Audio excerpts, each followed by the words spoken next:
Greetings and thank you for joining Encounter Tribe. My name is Colette and today is day 72 of our 100 Days of Fasting Fear.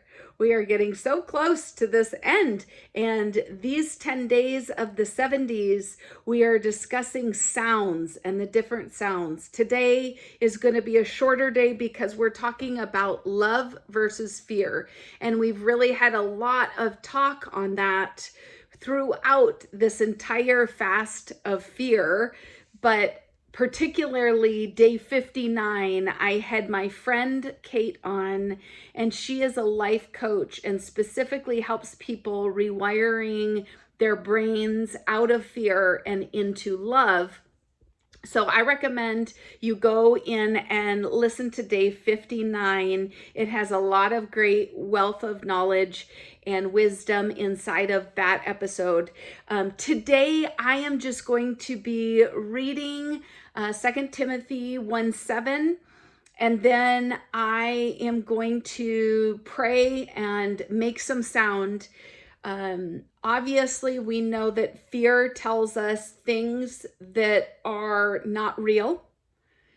Fear says things that are not true.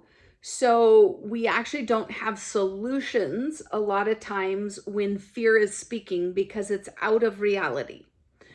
An example would be if I was going to go to see somebody and the whole thoughts that I had were about, I don't want to go, they're going to reject me, they're not going to talk with me, or they're going to be really harsh with me.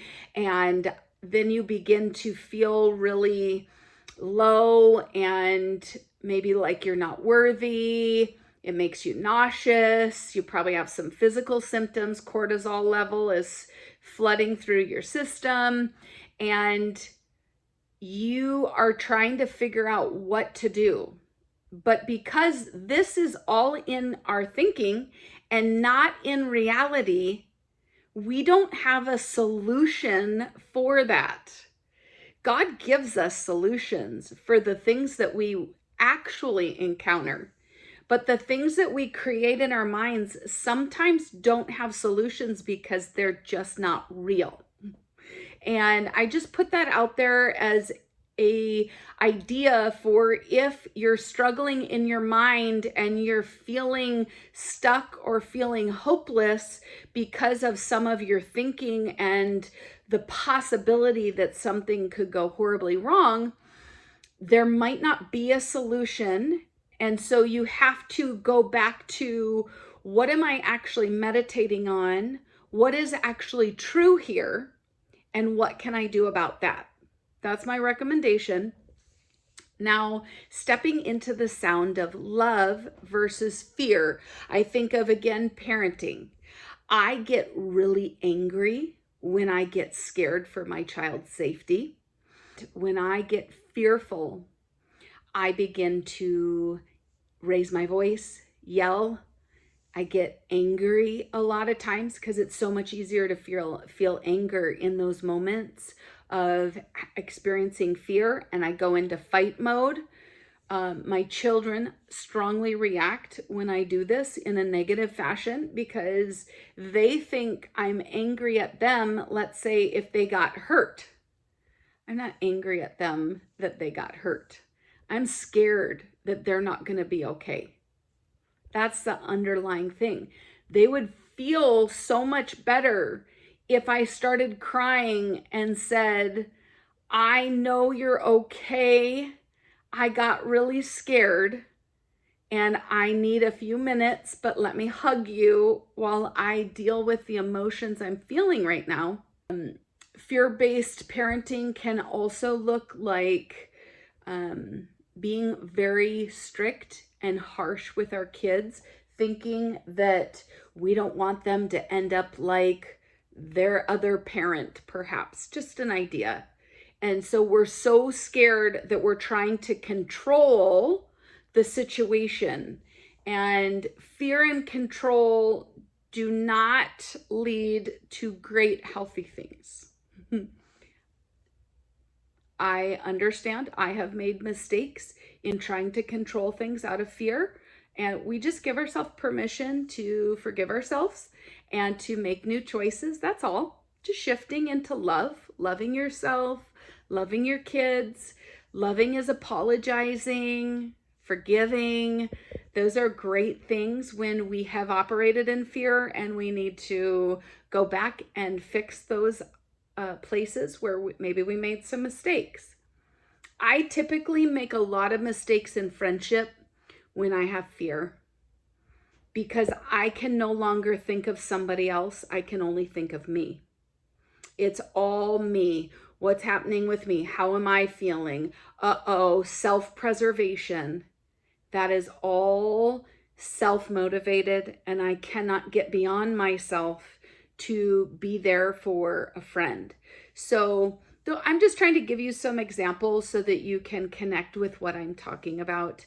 2 Timothy 1:7. Let me read it. This is in the Passion Translation. For God will never give you the spirit of fear. And it says in the notes below, that is fearing men. The fear of God prevents us from fearing others. Amen.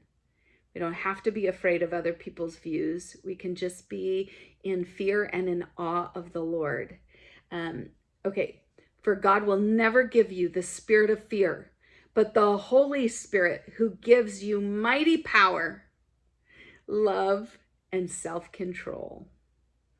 And then verse 8, so never be ashamed of the testimony of our Lord. Never be embarrassed over my imprisonment, but overcome every evil by the revelation of the power of God. I love reading a little bit more context when we're quoting these scripture. I just love that. We do not have to be ashamed or embarrassed of our circumstances, of what's happening, of even how our children are behaving. We don't have to be embarrassed. We need to step into Holy Spirit power of love and a sound mind or self-control, some of the different versions say. And I just feel like if we could meditate on that more, if you struggle with fear, if you don't, then no big deal. But if you struggle with fear or anxiety or having strong reactions in accordance with fear, I recommend you just really memorize this scripture and say it. God never gave me a spirit of fear. He never did. That's not from him. That means it's coming from somewhere else, so we don't want that. He gave me a spirit of love and of power and a sound mind. Yes, hallelujah, amen. I love putting my hand over my head when I'm having some trouble with my thinking. I think it's just helpful for me. It says in the scripture to lay hands on people. So I love laying hands on myself. I feel like there's actually an energy that happens when I place my hand on different parts of my body that need healing or need just the Spirit of the Lord to move.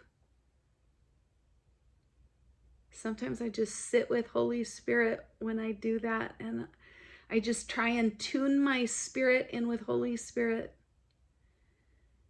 to listen to what he's speaking, to what scripture comes to mind that I can speak over myself.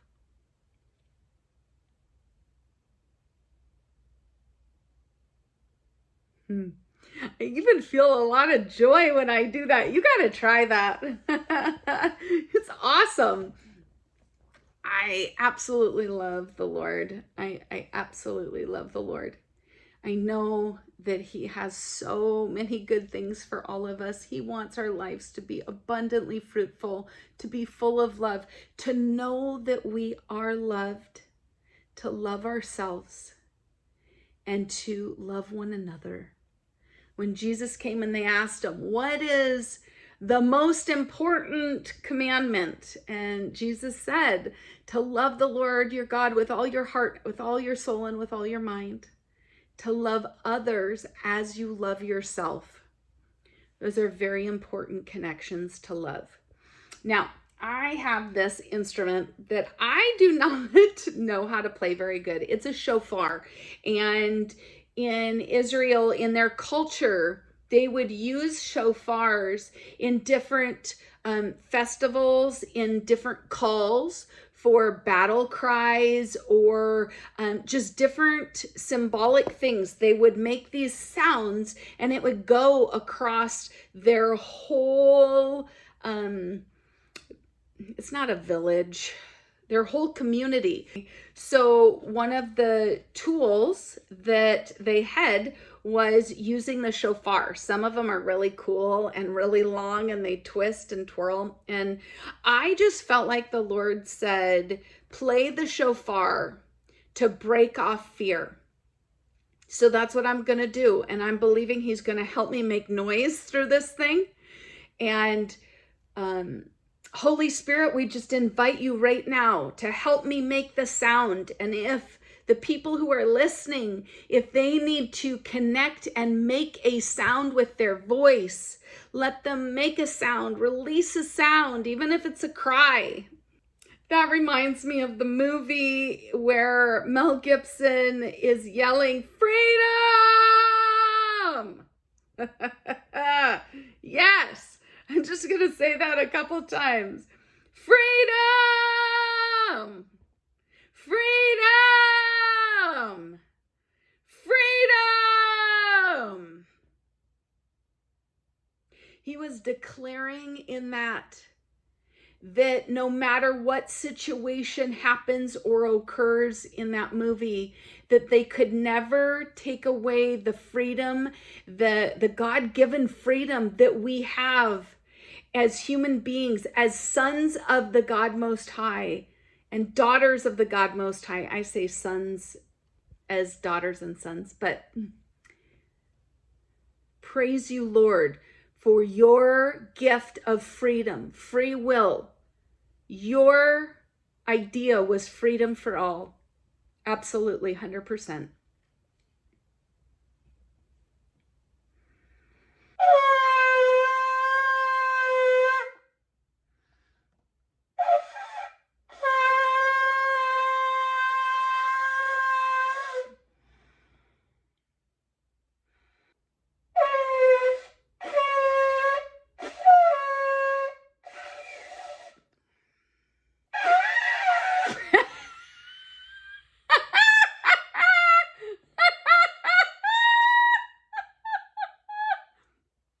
Freedom to make mistakes.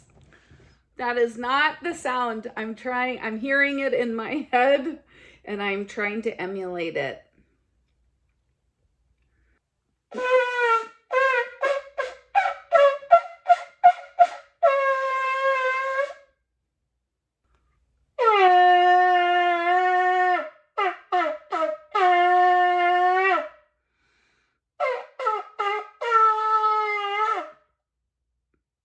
Freedom. Freedom. Freedom.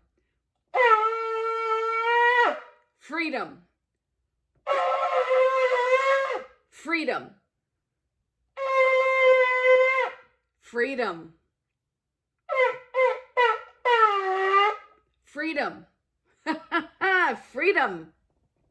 Freedom to everybody who desires it. Everybody who wants to receive your freedom, Lord. I just declare and decree that right now you are creating breakthrough for every single one of us that need your freedom in our lives. Freedom from fear, freedom from anxiety, freedom from every form of fear in our life, and changing it, transforming it, renewing it into love, power, and a sound mind.